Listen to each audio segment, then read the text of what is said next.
We're doing a session contracting do's and don'ts. Just to give a brief background that what is this LawKNIT learnings and what we are going to or what you should be expecting out of this session today.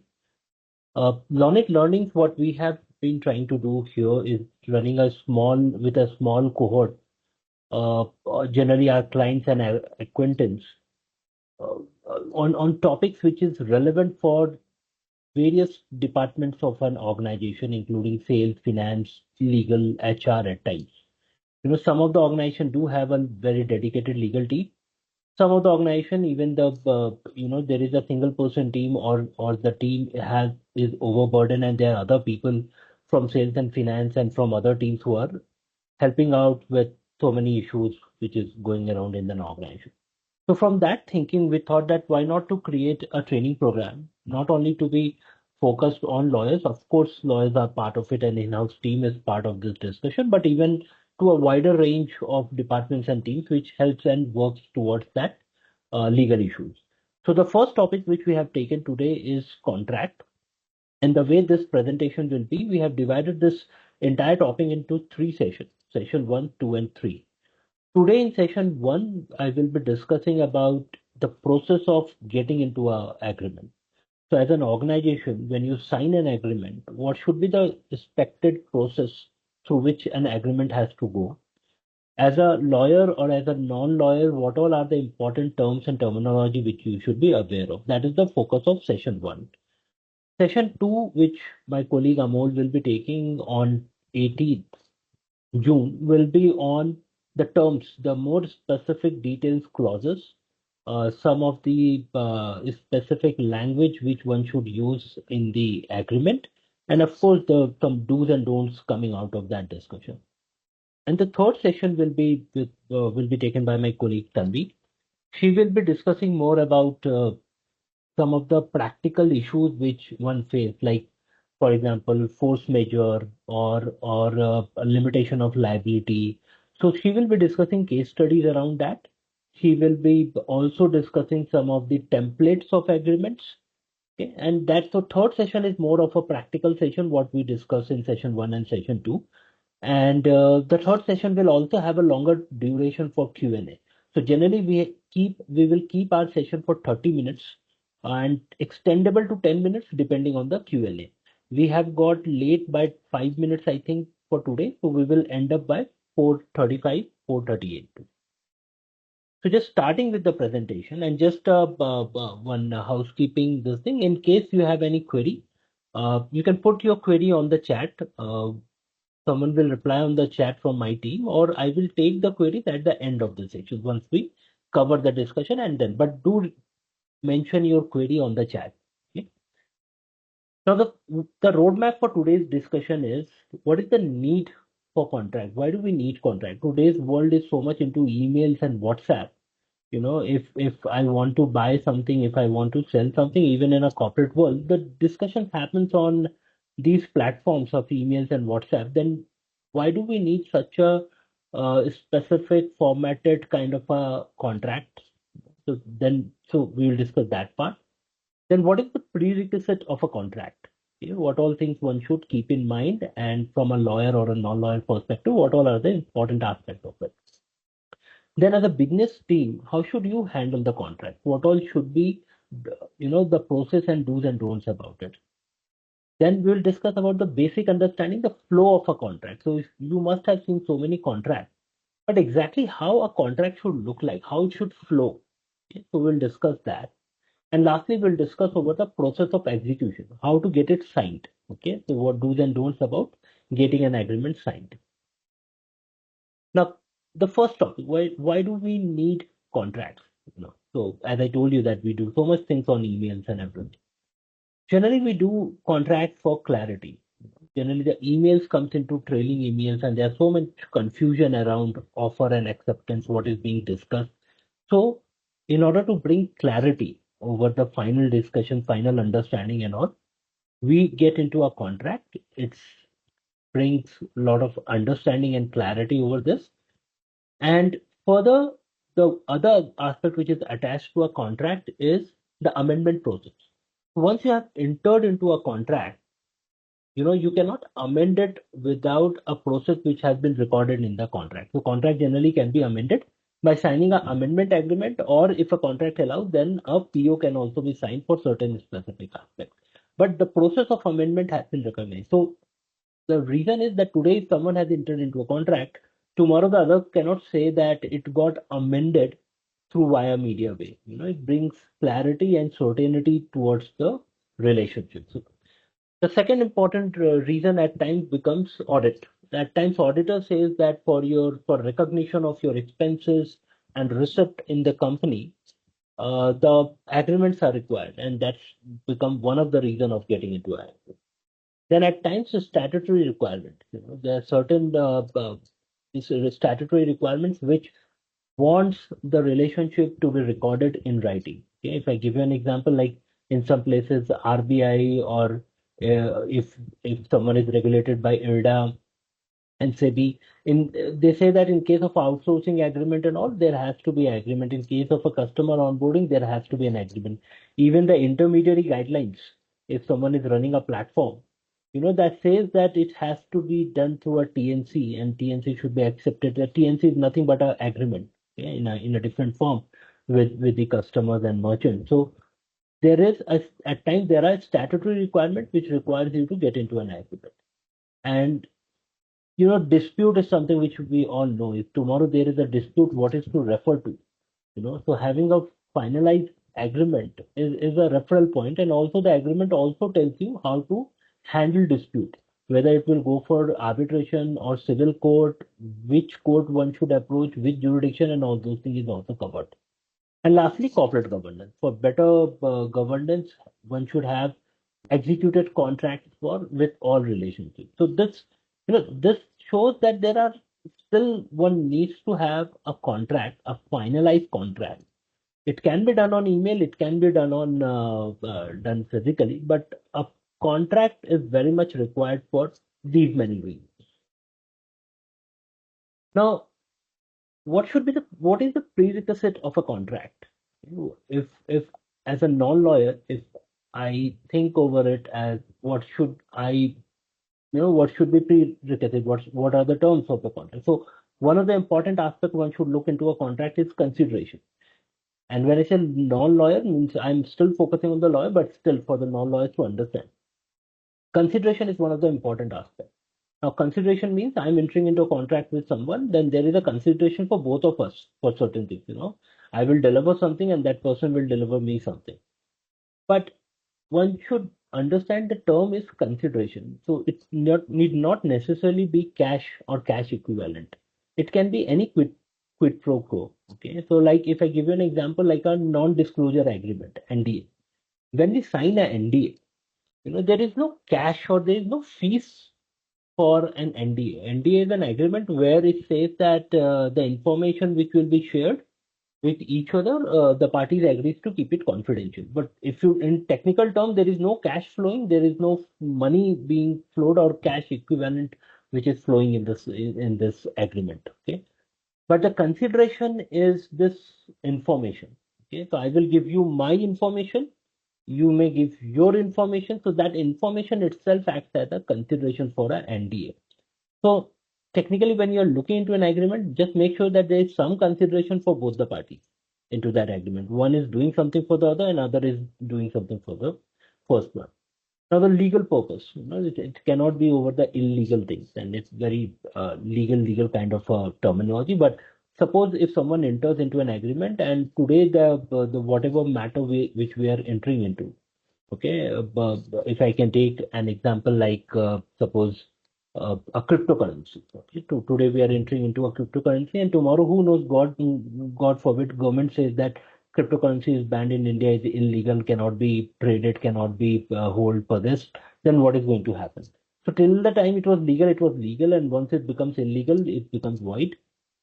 Then you cannot enter into that, and then the matter itself will become illegal, and the contract will not be there. So technically, for what we are entering into becomes very important, and the definition of legal illegal in today's world are getting a little complicated, as I gave you an example of cryptocurrency. Now, mutual assent, both parties should have consent over the agreement. Now, if suppose someone can think of that there is a terms and condition, online terms and condition, and which I can either accept or reject. There is nothing like a mutual consent. I cannot go and discuss or we cannot negotiate on that. So is it a mutual assent? The answer is yes, till the time you have a right to accept or reject. And so once you accept it, it will be taken as you have consented for it. Okay. So it's not like every time you negotiate only, then only it's a consented agreement. It's basically your right to accept or reject is also a consented agreement. It generally applies on the online terms and conditions. The next is offer and acceptance. One party makes an offer, other party accept the offer. Okay, that also becomes a very important part of the agreement. Now, when you see the agreement in real world, you will not find this word like offer and all those things. If I give you an example, uh, suppose Mr. A is selling a flat and Mr. B come to know that A is looking for a buyer. Mr. B comes and buys the flat. Now there is an offer of the flat and the acceptance of the flat and all those things and the fees and the money and all those things. So there is there, but it may be recorded in a different way. But as a crux, you can understand that someone is offering something and someone is taking that offer.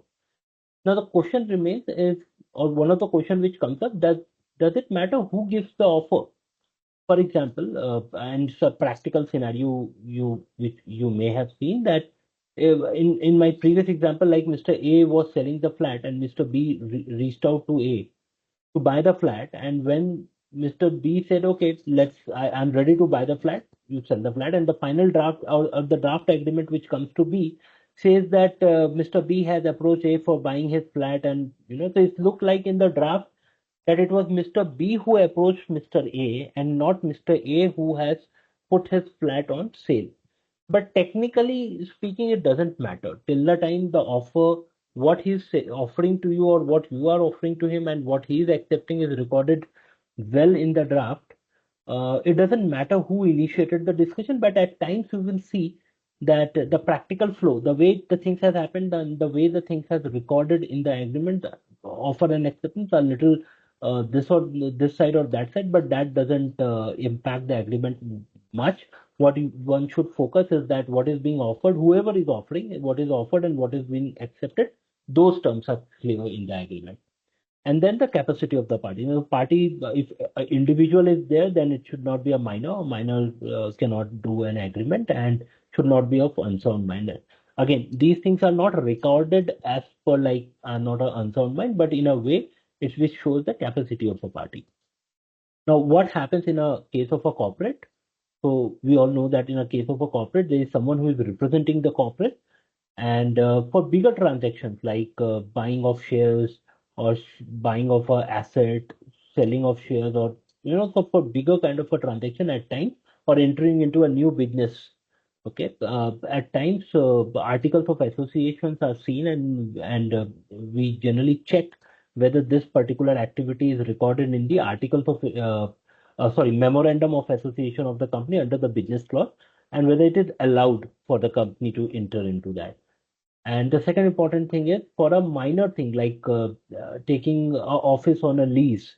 Nobody goes and check the article because that's pretty obvious that that is there to do the business.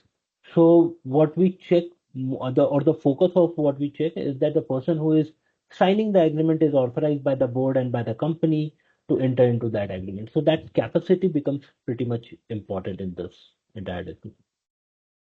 Now, with regard to email, so as I told you, in today's world, so much of emails and contracts and WhatsApp is happening. Now, suppose there is uh, something which the two parties have agreed on email. Okay, someone said, "Can you send me this?" And there is no time for getting into a contract, or it is not a custom in that particular business to get into a specific contract for those kind of activities. So, can someone ask something on an email and can be accepted? And is email a valid contract? The answer is yes. Email is a valid contract under Information Technology Act, Section 10A. It says that it's a valid contract. So there is no doubt over the validity of a email contract.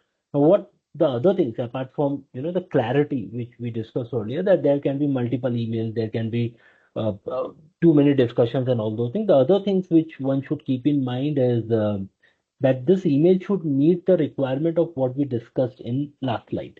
This is which is regard to the capacity of the party, consent, and all those things. So email agreement is not an exception. One has to see that those terms are recorded somewhere in the email. Second is stamping concerns. With email, again, the any contract has to be done on a stamp paper from a evidence act perspective. Tomorrow, if someone has to present this contract in a court of law, until unless you stamp your agreement, it is not admissible as a evidence. Okay. So that's the reason the stamping becomes very important, and there are challenges how to pay stamp duties on email. So that becomes one of the issue with just having into a email agreement. It is advisable that if one can commence the work and can convert that email into a contract and get the contract executed. Now, the other important aspect here is with regard to email is with regard to how you maintain the email. So there is no presumption. Like, for example, if we agreed on something on email and tomorrow if I say that, my email ID was hacked and I don't know who sent this email to you, I was not the one who has sent this email to you. So when you take that email to a court will not presume that I have sent that email. Now, one has to prove through evidences that this email has come through me, or I will have to also show that my email was hacked and I have taken appropriate measure to inform people that my email was hacked, or I have made a cyber complaint over that. So those evidence things will be required. So right now we were struggling with a discussion that under email he agreed to supply me 10 trucks, and right now and he hasn't supplied, he hasn't supplied. So rather than fighting on the main issue, what we would have been wasting time is to prove that this was a valid email and this was a valid contract. Okay? So that's how the discussions and the time it takes to prove a email as a valid contract happens, and that's the reason email is not a very preferred way for a high stake or for a entering into a proper contract through email on emails. But as a customer, as I told you, it happens. It goes on. So this is the flow of a contract. Okay, you must have seen so many contracts in your day-to-day working. Now, what I'm telling you today, or what I'm showing you, that all the contracts, whatever you have seen, the clauses or the way it has been drafted or should be kept or should have been given to you should fall into these clauses or these scenarios from 1 to 11. These things require to be mentioned in that contract. Now, may not be the same terminology. Okay, like the same terminology may not be used, but the concept would have been captured. For example, title. So if you see the agreement, the first line says that this is a service agreement entered on this date at this place. Okay, so that comes the first. So we call it title. Okay, then the list of the parties. Okay, both the parties, three parties, whoever it is, we put all the list of the parties, and then the recital comes technically. Yeah, recital generally says Mr. A, company A is involved in the business of XYZ, company B is involved in the business of EBC, and both have decided to enter into an agreement for some other services and all. So some kind of a recital which is saying that what is this all about. Okay. Then there is a definition and interpretation clause. This is a very legal kind of a clause. If you ask a lawyer will say it always good to have a definition clause created technically, which means something which you have been defining or which you have been using throughout the agreement. Better to define it in one word and show it. Like for example, if I'm entering into an agreement for payment through Razor Pay payment aggregator, then rather than writing every time Razor Pay Private Limited as a payment aggregator, I will define it as a payment aggregator in a definition clause, and I will use the role and responsibility of a payment aggregator. Okay, so that definition becomes important. How to define it, where to define it, it at times keeps changing depending on the requirement, but there will be some definitions which will be bold, highlighted, or kept at some other place defined in a way. And then there is an interpretation clause which says that what all, how to read this agreement, or if there is a confusion, what all interpretation. This is again a very legal thing, but an interpretation clause So if in the absence of an interpretation clause, court will still interpret, but if a party wants certain specific way of interpreting it, that will not be used, or general principles of interpretation will be used. Then point 7, warranty. Warranties are typical representation. As one of the representation, I told you that the person has not to be a minor, the person has to be a major, and he should be authorized to enter into this agreement by the company and all. So these are some of the typical representation, like in a for the example of the sale of a flat. Okay, so one of the representation will be that the Mr. A is the owner of the flat and has been in a peaceful possession of this flat for long and all those things. So these are some of the representations. So you see all these typical things which comes. I ensure that this will happen, this is correct, and so this is a representation which both parties to as per their requirement gives. So we call that as warranties or representation. And then there is a consideration, the fees of the entire thing, and then there is a scope of the work. Like in a service agreement, the service provider will do A, B, C, D, E, F, G, H, and the client will ensure that he is provided with the regular information, assistance from the staff, and blah blah, the role of the client. Now, when I say flow of a contract, the five can come before warranties and consideration can come after warranties. All those things are fine. Okay, so don't take it like a flow means that yeah, at least for 1 to 4 the flow has to be in the same way, but from 7 to 8, the flow can be a little one after the other. So don't hold it for that. But when you're reading an agreement, do ensure that these buckets are filled. These things are coming out somewhere. And the eighth part is termination. So I've clubbed a lot of things here. It's basically termination, indemnity, and dispute, which also covers notice clause and everything. So technically, how to terminate an agreement, when it will be automatically terminated, and all those things have to be covered there. And then there are a few boilerplate clauses. Boilerplate clauses are technically those standards agreement clauses like assignment, IP, confidentiality. We say that one cannot assign it without the consent of the other, this agreements and right. Now schedules. Now at times what happens, for scope of work and for consideration, we do create schedules. Okay, rather than putting a lot of details, if it's a very lengthy scope of work, then we'll put it into a schedule, may not put it into the main agreement. Okay, so then after boilerplate schedule ka, and then there is a signature block. So this is generally an agreement is shown to you. So whenever you're reading an agreement, make sure that these at least these points are ticked and it's being covered there. Now coming to the mode of execution. So you have read the agreement, you have finalized it. You can execute the agreement in two ways. One is through physically signing it, taking a print and physically signing it. We call it vetting.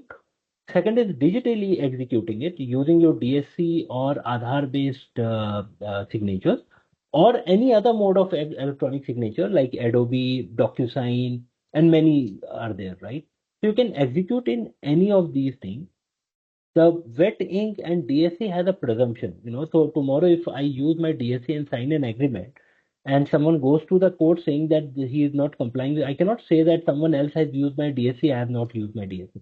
The court will presume that I have only signed it because the DSC is a unique thing allotted to me. Whereas with Adobe, DocuSign, and other things, one has to prove that it was he who signed the agreement rather than. So again, the discussion which we had on email will have here also. But Adobe, DocuSign do provide certain kind of certificates after execution, which helps in proving these things.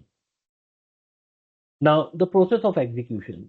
So once the contract is finalized, as I told you, stamp duty becomes very important. So calculating the stamp duty as per that particular state for that particular agreement becomes important. Then once you take the stamp paper, you have to attach that in stamp paper either physically or digitally and get it signed. And execution. Now, if you are getting it executed digitally, then it's then both can sign and digitally keep the document. But in case of a physical signature, each page has to be initial and last page has to be full signature. If there are any blanks which are hand filled, all the parties are required to sign near that insertion. And the reason is because in a physical world, something can be replaced, changed, and all. So just to avoid that. Now, one question I missed here, can one party digitally execute and other party can do it through vetting? I've seen where one has signed the agreement using the DSC and the other said, I don't have a DSC. Can I take a print of what he has signed and can I sign it through by putting my signature through pen? The answer is no. You have to choose one way of executing, either digital or wet signature. Okay, you can't use one digital, one wet. That's not a proper execution of the agreement. And tomorrow, if you're going to court, you will find a lot of difficulties in enforcing that agreement. Now, almost coming near to the conclusion, the other aspect is again on the execution. As I told you, you have to sign all the pages. Now, before signing the stamp paper, you need to write some some portion of the stamp paper which identifies that stamp paper to that agreement. Okay. Now, generally, the language remains that this stamp paper becomes integral part of then the title of the agreement, service agreement between party A, party B, executed on this date. Okay. Now, this has to be initialed by everyone who is there. Now, this is pretty important, and at times people miss on just buying stamp paper doesn't solve the issue. One has to also identify that stamp paper to that agreement. Now, while writing this agreement, we generally find it best to be handwritten than printed because at time with printing, you have a very limited portion of a stamp paper where these things has to be printed. If there are too many parties' name and something goes wrong with the printing and the printout comes in a different way, then that stamp paper will be difficult to take. So better to handwrite it. The other thing which you have heard about, there is original copy and counterparts. Okay, so generally and the difference is only on the stamp duty which one pays. So suppose there are multiple party, everyone would like to keep one copy of the agreement. Okay, and there can be and if suppose the stamp duty on an original is on a higher side, everybody cannot have original copy. One will like a counterpart is around 200 rupees. So, original can be around the 100,000, 2,000, whatever it is. So, one should divide it into original and counterpart. If there is a difference in stamp duty is higher. If there is hardly any difference, then everyone can pay the stamp duty as original and keep original copy. If you ask me legally, is there any difference between an original or who should retain the original? We have also seen at times the discussion that who should keep the original. So there is no as such legal difference between an original and a counterpart. Both has to be properly stamped. That's it. Okay. Generally, as a standard practice, if you are doing into a contract and you are the company and the bigger guy in that on the table, then you will keep the original and the other party will keep a counterpart of it. The final slide is on handling of the contract. Technically, there has to be a process in an organization. So how business team should handle. Now, business team, as I told you, the flow of the agreement, there are few things one should market that what is their standard position, and in case of a change of standard position, there it has to be escalated. Then the other thing is that how you keep the contract, how do you maintain your contract management? In LawKNIT partners to our clients, we also provide NIT contract, which is a contract management tool, which stores the contract and highlights certain aspect of the contract, like when it is getting terminated, what is the indemnity, what is your liability, and all those things. Okay, so there has to be a mechanism where you should be aware of certain things and you should be bucketing contract. Like for example, the best way of getting into a contract that you keep your liabilities limited to a minimum level. Okay, but at times that may not be possible due to business reason, due to client reasons. You may need to have different kind of liabilities. Somewhere limited to a minimum level, higher level, and all those things. So better to bucket your contract into different segments and keep it so that you remember what is your liability where, because that helps at the time of dispute. And of course, periodic audit reviews and a tracker will certainly help. And we do provide these things to our clients. Yeah, just a brief snapshot. So most of you must be knowing us. If someone is new, we are LawKNIT partners. We are a full service law firm, having presence in Bangalore, Mumbai, and Indore. And apart from legal, we also provide a service called LawKNIT Virtual, which assist in-house team in managing their contract, in managing MIS, matters which are running around to understand that what all things are being pending, who is working on it, and what time it is. So it helps you to avoid anything falling into cracks. And that's yeah. So and some of the unique features is there are a lot of templates. So I think in session 3, then we will be discussing about the templates. We'll show you the templates. So there are a lot of templates which we templatize and keep it for our clients. So yeah, that's comes to an end. Sorry, I think I overshot by 2-3 minutes for initial click. Our next presentation will be on 18th, and as I told you, we will be discussing specific contract terms, some of the commercial contracts, transactional documents, critical clauses. So that will be more deep dive into legality and understanding, and there will be some examples which will be shown to you, and of course the do's and don'ts. If you have any query, please feel free to ask. And apologies once again for the technical glitch which has happened.